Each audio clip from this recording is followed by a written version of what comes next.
LeBron is a human orchestra. He is one of the greatest players in the history of the league. He's an actor, moreover, both on and off the field. A millionaire, a man eager to leave the biggest legacy in the NBA, and at the same time, a player who is incredibly difficult to train. Don't forget to give a thumbs up and let's get 1,000 subscribers. This is very important to me. In the summer of 2001, LeBron James returned home after a week-long stay in Colorado Springs, where he was the youngest player to take part in the USA basketball training camp. It was the middle of June. School had just ended. Young LeBron was about 16 years old. He had an unkempt afro on his head, and although he was heard by many scouts, but he did not have the super popularity that came to him much later. However, the situation will change a little later after visiting the ABCD camp in New Jersey, where LeBron meets Darren Williams, Raymond Felton, and Sheldon Williams for the first time. Scouts and basketball media will begin to actively force the name of the young LeBron, and rumors about him will begin to spread far beyond the borders of a guy out. But upon returning home, LeBron was expecting an extremely unpleasant surprise, or rather, an unpleasant competitor who, unlike James, will almost pass the path of becoming a school star and will be one step away from the title of the main recruit in the country. Who was it? Of course, Carmelo Anthony. Anthony,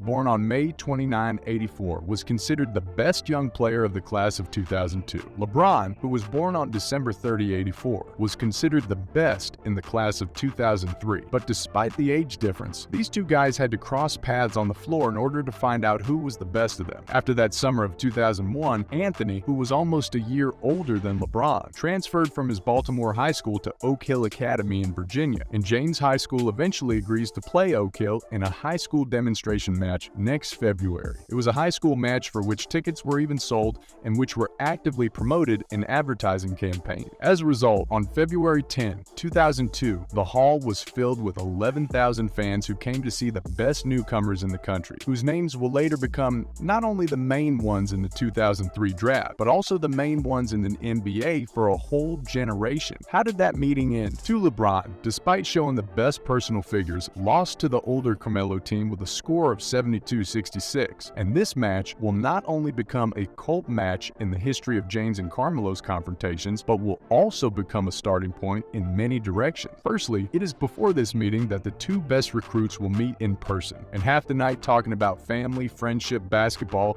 they will realize that their destinies are very similar, and subsequently, this will help them become best friends off-site. We get to Jersey, and we playing in a primetime shootout, and he coming in the hotel, and we coming in the hotel, and he like, yo, you mellow? Like, you know, you mellow? I'm like, yeah. And we sat on the steps. It was All-Star Weekend in Philly, too. So we sat on the steps for hours the night before the game. Like, I don't know nothing about you, dog. You don't know nothing about me. And we sat there for hours just kicking and just talking, man, and we clicked from that moment, you know what I'm saying? We just felt like we had similar backgrounds, you know what I'm saying? You single parent home, broken family, growing up in the hood, you know, that was a similar story. So we connected off of that before basketball. Secondly, that duel will mark the beginning of the broadcast of school children's matches at the national level, which now does not seem to be some super unique innovation for you and me. However, back then, it was a big event. Thirdly, a few days later, LeBron will be on the cover of Sports Illustrated under the heading, The Chosen One. And as you know, this will allow James to finally secure the title of the most popular and loud prospect who was going to blow up the NBA straight from the school bench. Fourth, 10 months later, as Spint 2 will decide to show another high school match against Oak Hill Academy for the first time. But the only difference was that Carmelo would already be at Syracuse University at that moment, and LeBron, having met no worthy resistance and a personal rival in the person of Carmelo, will take revenge before entering the draft. But why all this preface? Because I'm sure many of you have long been aware of the events that unfolded a year before getting into the LeBron and Carmelo lottery, and it was necessary only for you to get into the history of their rivalry, and at the same time, their friendship, and prepare for a repeat of the situation. What kind of repetition? So, Carmelo, Anthony, and LeBron James have met 46 times with each other throughout their basketball careers, including playoff matches, but their history is preceded by a rivalry in the league. 2 years before the future members of the Hall of Fame will be selected in 2003, they will come face-to-face in front of 11,000 fans. The two then scored 70 points for two, but no matter how big that game was, it was never actually shown on national television. Only 10 months later,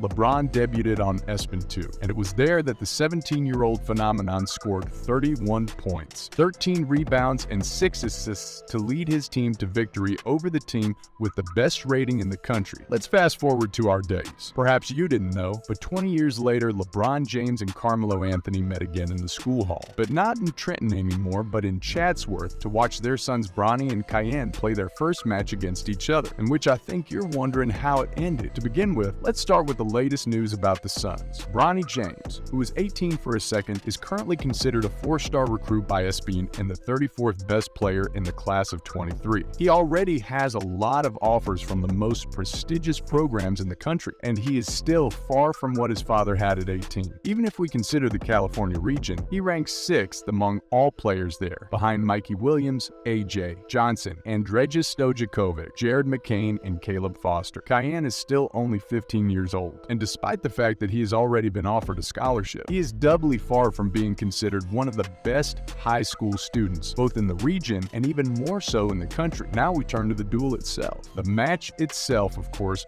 was broadcast on national television on ESPN 2, which is very symbolic and which attracted a lot of attention by itself. Moreover, not only from the point of view of the ordinary man in the street, but also numerous celebrities who came to the hall. LeBron, Carmelo, Kim Kardashian, Scottie Pippen with their son. And by the way, Sierra is not only played by Bronny James and Bryce, but even Justin Pippen, another put Scottie, and many others were also present there. The game itself was more like some kind of attempt to cosplay the events of 20 years ago. LeBron's son looks an order of magnitude more mature in comparison with Cayenne. Technically, more equipped and faster. Although this is not surprising, the difference is almost 3 years, and it is usually leveled, in my opinion, only by super talents, like Luka Doncic. Well, as you and I know, neither one nor the other is clearly not up to the level of a Slovin. At the same time, there were a number of interesting episodes in the match itself, when Bronny did not intentionally but partially repeated what his father did 20 years ago. The most powerful dunk on the open ring after the interception was 3-pointer after passing Pippen, and he added it all with his own movie, in the form of a wild layup. But again, it didn't look like total personal domination over opponents, rather, an equal game of the average player, which is what Bronny has been all his school career. In terms of personal numbers, you might be surprised, but an 18-year-old LeBron Jr. scored 12 points, 6 rebounds, and 3 assists. Cayenne also threw 10 points. And agree, this is again not the difference when we can say that Bronny tore up his younger rival without noticing at all. Sierra Canyon is not without problems, but still managed to prevail over Christ,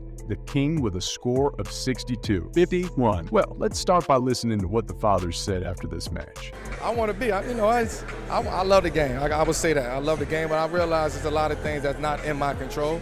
So I just sit back and let it play out, and whatever it's going to be, it's going to be, and I accept that. I'm at peace with that. I'm cool. I get to watch my kids. I get to watch my kids. I get to watch my son play. Train him, be around him, come to his games.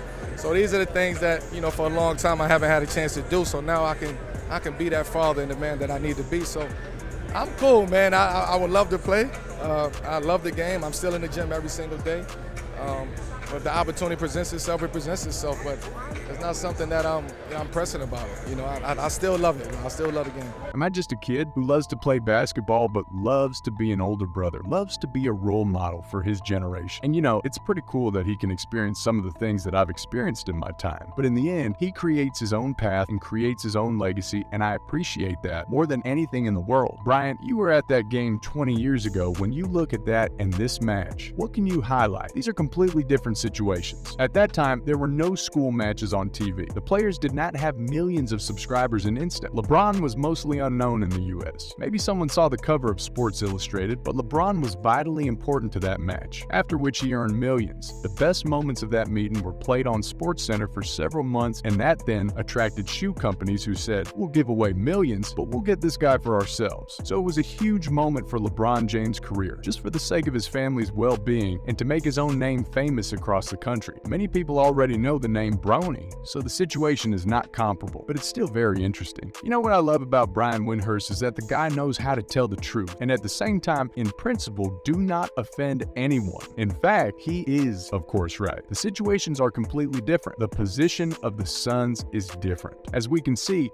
perhaps the motivations from all this are different. At the same time, let's not forget about the pressure that is now being exerted on the younger generation of sons of NBA superstars. Speaking of motivation, immediately after the game, two new publications appeared in the Clutch Sports Insta, where it was announced that Bryce and Bronny were becoming Clutch Sports subscribers, and in the future, it is Rich Polo's company that will represent their interests in the National Basketball Association. Is it surprising? Yes. In general? No. There probably could not be another option here. But all this is of course complete bullshit compared to your opinion. Tell me how you rate the duel between Bronny and KN. What prospects do you think he has in the National Basketball Association? Because there's no doubt in principle that he will be there sooner or later. And what do you think, will Bronny be able to surpass at least partially the achievements of his father? All your opinions and all your comments as usual, right below in the comments. But gentlemen, that's all for today. Give a thumbs up if you liked the video. Don't forget to subscribe to the channel so as not to miss new videos. Let's get 1,000 subscribers. This is very important. I'll see you as always very soon, and bye to everyone.